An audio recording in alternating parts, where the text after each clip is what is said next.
Ξέρω ότι θα είμαι πολύ συγκινημένη, γι' αυτό θα διαβάσω την ολομιλία μου.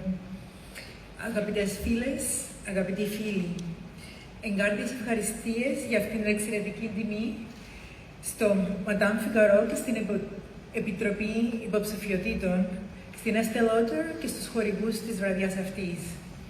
Σας συγχαίρω θερμά για τα 20 χρόνια αυτού του θεσμού που τιμά και αναδεικνύει τις γυναίκες της Κύπρου.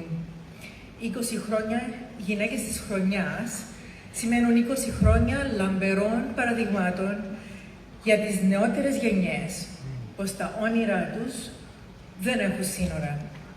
Τα θερμά μου συγχαρητήρια σε όλες τις υποψήφιες στα 20 χρόνια του θεσμού. Πριν από 40 χρόνια έφυγα από την Κύπρο με μια βαλίτσα γεμάτη όνειρα. Σήμερα βρίσκομαι εδώ έχοντας μετατρέψει αυτά τα όνειρα σε ελπίδα.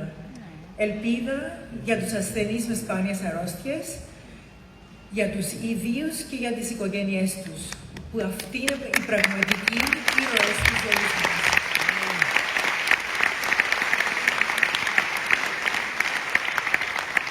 Αυτό το βραβείο ανήκει στην πολύ αγαπημένη μου οικογένεια, στους αγαπημένους μου φίλους, στους συνεργάτες μου και στους μέντορες μου, στην Κύπρο, στην Αμερική και ανά τον κόσμο.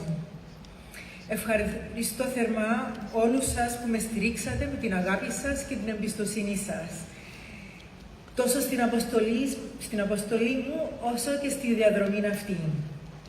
Τελειώνοντας, αφιερώνω αυτό το βραβείο στον αγαπημένο μου Ανδρέα Βοσκό και στους αληθινούς ήρωες της ζωής που με την ψυχική τους δύναμη και τη θερμότητά τους με εμπνέουν καθημερινά να συνεχίζω το έργο μου.